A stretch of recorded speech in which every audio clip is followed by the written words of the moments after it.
कुछ विशेष कार्य किए गए हैं, जिसको कि मैं पुनः आपके समक्ष बता देती हूँ कि सभी मतदान केंद्रों पर वेबकास्टिंग की सुविधा दी गई है।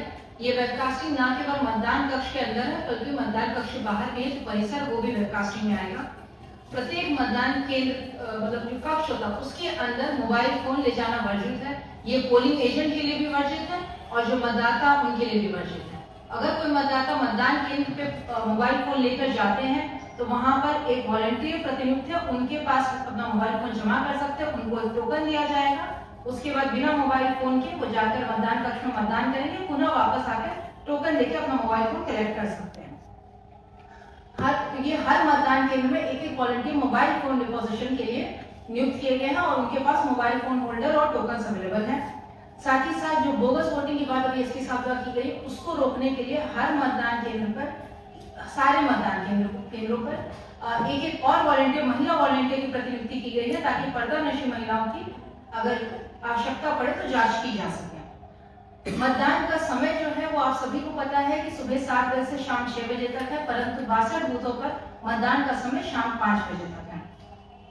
इस बार हमारे जिला का कोई भी मतदान केंद्र को रीलोकेट नहीं किया गया। इसका ये मतलब है कि मतदान केंद्र का जो ओरिजिनल स्थान है वहीं पे मतदान होगा, भले वो पहाड़ी क्षेत्र हो या सुदूरवर्ती क्षेत्र है। हमारा जो फोन बज रहा है उसको बस उठा लें, नहीं वो बजते रहेगा, या कोई है तो बात है।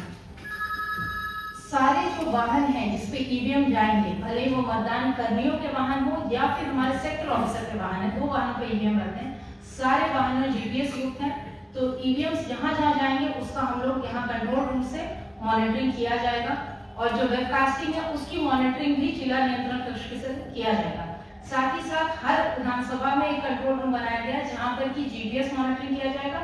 साथ ही साथ वहां पर भी वेबकास्टिंग के लिए हर विधानसभा वार जो कंट्रोल रूम है उसमें 3-3 स्क्रीन लगाया गया ताकि वहां की वेबकास्टिंग की मॉनिटरिंग की जा सके।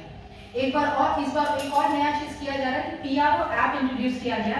इससे हर 2 घंटे का जो वोटिंग प्रतिशत होगा वो जो है पब्लिक डोमेन पे दे दिया जाएगा। तो जैसे 9 बजे तक का होगा, 7 से 9, वो लगभग 9:30 बजे तक आप लोग को उपलब्ध हो जाएगा पब्लिक डोमेन पे। फिर उसके बाद 11 बजे पुनः एंट्री किया जाएगा सारे पीआरओ के द्वारा, मतलब प्रिजाइडिंग ऑफिसर के द्वारा, पीठासीन पदाधिकारी के द्वारा हर 2-2 घंटे पे उस पर वोटर टर्नआउट डाला जाएगा ताकि ससमय पब्लिक डोमेन पे डेटा अवेलेबल हो सके। अब क्योंकि ये हमारा चुनाव समाप्ति का अंतिम 48 घंटे हैं तो इसमें कुछ विशेष नियम होते हैं, ये मैं पुनः दोहरा देती हूँ। वैसे आप सभी को पता है कि अब जो है किसी भी प्रकार का सार्वजनिक बैठक, जुलूस इत्यादि, सभा इत्यादि पर रोक लग चुका है और इस अवधि में अब इस तरह का कोई गतिविधि नहीं करना है। और ध्वनि विस्तारक यंत्र, मतलब जो भी जिसका भी परमिशन भी लिया था ध्वनि विस्तारक यंत्र, वो भी अब परमिशन के बावजूद अब नहीं किया जा सकता है, उसका अनुमति नहीं है, अब प्रयोग में नहीं लाया जा सकता है। साथ ही जो हर बूथ है उसमें 100 किलोमीटर के दायरे के अंदर किसी भी प्रकार के चुनाव पर रोक लगाया गया।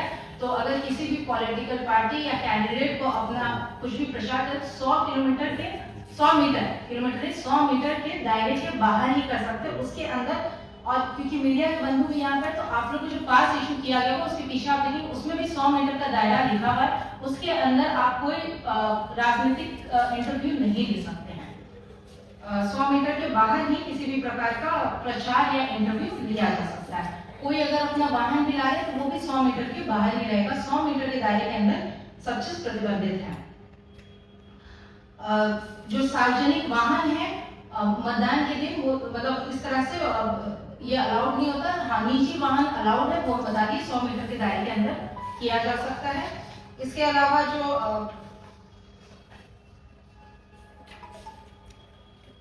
जब्ती की गई है एमसीसी पीरियड में, ये आप लोगों को लिखित में सारी जानकारी अभी दे रहे हैं कि कितनी कार्रवाई की गई है, कितनी जब्ती की गई है, एसपी साहब द्वारा डिटेल में बताया नहीं गया है। निरोधात्मक कार्रवाई, सीसीए की कार्रवाई, कितने कांड दर्ज हुए, कई एफआईआर भी दर्ज हुए हैं और कई एप्लीकेशंस भी रिसीव किए गए, सारे एप्लीकेशन डिस्पोज भी किए गए, सारी जानकारी अभी आप लोग को दे दी जाएगी।